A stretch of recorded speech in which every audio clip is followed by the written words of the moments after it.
Hello दोस्तों, नमस्कार। आ गया हूँ एक और वीडियो लेके आप लोगों के सामने।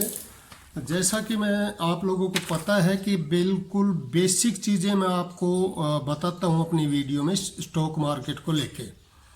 तो दोस्तों, कुछ बातें ऐसी है कि डीमैट अकाउंट आपका खुल गया, इंट्राडे के बारे में मैंने बता दिया था आप लोगों को। आज हम बात करेंगे कि अगर आप स्टॉक मार्केट में एंटर होना चाह रहे हो, कुछ चीज़ें जिनका आपको ध्यान रखना ही पड़ेगा।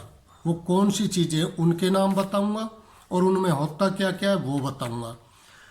अगला पॉइंट हमारा रहेगा कि भाई सही टाइम मार्केट में एंट्री का कौन सा है, कब हम स्टॉक मार्केट में स्टॉक परचेज करें। तो शुरू करते हैं आज का वीडियो। प्लीज़ बने रहिए मिशगन ट्रेडर्स में और चैनल को सब्सक्राइब और लाइक करें वीडियो को। आपके एक वीडियो से बड़ा एनकरेजमेंट मिलता है। दोस्तों, बात करेंगे शेयर मार्केट में। अगर आप इन 5-6 चीज़ों का ध्यान नहीं रख सकते हो तो आप लोगों से रिक्वेस्ट है कि आपको शेयर मार्केट या स्टॉक मार्केट में एंट्री नहीं करनी चाहिए। कभी भी आप गच्चा खा सकते हो, धोखा, बड़ा लॉस उठा सकते हो। तो अगर आप एंट्री कर चुके हो स्टॉक मार्केट में या करना चाह रहे हो तो ये कुछ बेसिक चीज़ें हैं जिनका आप लोगों को ध्यान रखना ही रखना है। दोस्तों, बात करेंगे शुरू में इन्फ्लेशन की। इन्फ्लेशन मार्केट पे इम्पैक्ट डालता ही डालता है, आप लोगों को पता है। महंगाई दर का आकलन आपको अपने दिमाग और वॉच में हमेशा रखना चाहिए। महंगाई दर अगर बढ़ती है तो वो भी इम्पैक्ट डालती है स्टॉक मार्केट पे, घटती है तो वो भी इम्पैक्ट डालती है। तो महंगाई दर को हमेशा अपनी वॉच में रखिए। दूसरी हम बात करेंगे IIP, इंडस्ट्रियल प्रोडक्शन। तो इंडस्ट्री में प्रोडक्शन कैसा चल रहा है, ये चीज़ें भी स्टॉक मार्केट पे इम्पैक्ट डालती है। तो IIP को हमेशा अपनी वॉच में बनाए रखें। तीसरी जो सबसे महत्वपूर्ण चीज़ है जो आपके जीवन पे और स्टॉक मार्केट पे भी बहुत बड़ा इम्पैक्ट डालती है, वो है क्रूड ऑयल। क्रूड ऑयल अगर आपका सस्ता होता है, हर चीज़ सस्ती होती है। क्रूड ऑयल महंगा होता है, हर चीज़ महंगी होती है। क्रूड ऑयल बहुत सारे आइटम्स का कच्चा माल भी है, जैसे पेंट। अब क्रूड ऑयल सस्ता काफ़ी आ रहा है कोरोना की वजह से, लेकिन हमारी गवर्नमेंट ने डीजल और पेट्रोल के दाम नहीं घटाए, वो एक अलग बात है। लेकिन जिन कंपनीज का रॉ मटेरियल क्रूड ऑयल से बनता है, जैसे पेंट की कंपनी है, आप देखो इस कोरोना के सीजन में भी उनके स्टॉक धड़ाधड़ बढ़त बनाए हुए हैं। चौथी और सबसे महत्वपूर्ण चीज़ है USD-INR। USD US dollar, INR Indian rupees. USD-INR का आपका जो स्टॉक है वो आपके बिल्कुल इस प्लेटफॉर्म में, जिस भी प्लेटफॉर्म में आपका खाता है, डीमैट अकाउंट है, शेयर अकाउंट है, उसमें USD-INR को भी आप रखिए निगाह में। डॉलर का रेट घटता है रुपए के मुकाबले या डॉलर का रेट बढ़ता है, ये बहुत बड़ा इम्पैक्ट डालता है स्टॉक मार्केट पे। तो उसको भी अपनी निगाह में या वॉच में बनाए रखना आपको। पांचवा और सबसे महत्वपूर्ण है RBI की जब भी गाइडलाइन आती है तो वो स्टॉक मार्केट पे बहुत बड़ा इम्पैक्ट डालती है। जैसे मान लो RBI ने 0.25%, 25 पैसे अपने ब्याज दर बढ़ाई या घटाई, ये ब्लंडर मचा देती है स्टॉक मार्केट में।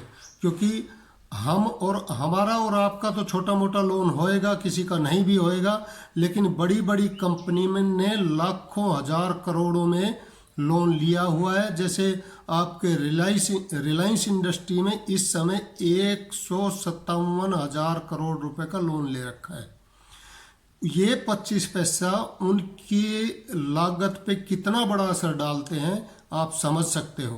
तो आरबीआई की गाइडलाइन को हमेशा आप वॉच में रखें अगर आपका पैसा स्टॉक मार्केट में लगा है तो। लास्ट और सबसे महत्वपूर्ण चीज मॉनसून। दोस्तों आपको पता है हिंदुस्तान कृषि प्रधान देश है और कृषक हमारी इकोनॉमी को बनाए रखने में बहुत बड़ा योगदान देते हैं। अगर मॉनसून अच्छा रहा तो किसानों की फसल अच्छी होएगी और किसानों की फसल अच्छी होएगी तो व्यापारियों का व्यापार चलेगा और व्यापार चलेगा तो आप समझते हो ये चीज़ें भी स्टॉक मार्केट पे बहुत बड़ा इम्पैक्ट डालती हैं। दोस्तों अब बात करेंगे कि स्टॉक मार्केट के लिए कौन कौन सी चीज़ें अच्छी होती हैं। ये 6 चीज़ें मैंने बता दी आपको। एक चीज़ और होनी चाहिए, स्टेबल गवर्नमेंट होनी चाहिए। अगर गवर्नमेंट आपकी ये लगता है कि भाई कभी भी गिर सकती है सेंटर की गवर्नमेंट, तो वो स्टॉक मार्केट की सेहत के लिए अच्छा नहीं होता। और एक इस समय अब हम बात करेंगे कि भाई इस समय क्या मार्केट में एंट्री करनी चाहिए या नहीं चाहिए। दोस्तों अगर मार्केट में एंट्री का कोई सही समय है तो वो सोमवार को आने वाला है। मंडे को अगर मार्केट गिरती है तो आप ज़रूर उसमें पैसा लगाइए, लेकिन आप लोगों से एक रिक्वेस्ट है कि सिर्फ अपनी जमा पूंजी का 20%, चाहे आपके पास 10,000 हो, आपकी जो लगाने वाली पूंजी है उसमें से 2,000 रुपये का इन्वेस्ट ही आपको सोमवार को या मंडे को स्टॉक मार्केट में करना है। इस समय स्टॉक मार्केट को लेके सारी चीज़ें आपको पॉजिटिव दिखाई देंगी। पॉजिटिव जैसे मैं इन्वेस्टमेंट के लिए पॉजिटिव कह रहा हूँ, वैसे पॉजिटिव नहीं। वैसे तो आपको पता कोरोना की वजह से मार्केट गिरी पड़ी है और मुझे तो ये बहुत बड़े एक्सपर्ट को भी मैं सुनता रहता हूँ, उनको भी वॉच करता रहता हूँ, किसी को नहीं लगता कि ये मार्केट 25,000 के आसपास जाएगी। लेकिन मुझे आज भी लग रहा है कि वापस मार्केट 25,000 तक जाएगी। तो आपका जो बचा पैसा है 20% मैं मंडे को लगवाऊंगा और आगे फिर एक मौका आएगा, वो 26 से 27,000 के बीच में आएगा और बाकी जो आपका जब 25,000 के आसपास मार्केट जाएगी तब पैसा आप लोगों को लगाने की सलाह है मेरी। ये नहीं कि मैं लगवा ही रहा हूँ आपका, मैं तो अपना जो लगाऊंगा वो आपको बता रहा हूँ। आप लोगों को अच्छा लगे तो आप इसको फॉलो कर सकते हैं। अदर इस समय एक ही नेगेटिव चीज़ है स्टॉक मार्केट को लेके कि इसमें FIIs पैसा अपना नहीं लगा रही है, क्योंकि फॉरेन में भी कोरोना का इम्पैक्ट बहुत ज़्यादा है, उस देश में भी पैसों की रिक्वायरमेंट है। तो फॉरेन जो इंस्टीट्यूट है वो इस समय हमारी स्टॉक मार्केट में पैसा नहीं लगा रहे। जिस दिन ये पैसा लगाएंगे मार्केट चलेगी नहीं, दौड़ेगी। दोस्तों आप लोगों से रिक्वेस्ट है कि जब भी स्टॉक मार्केट चलती है तो लोग कहते हैं ये तो चल पड़ी, अरे स्टॉक मार्केट की गाड़ी चल पड़ी, खरीद लें क्या खरीद।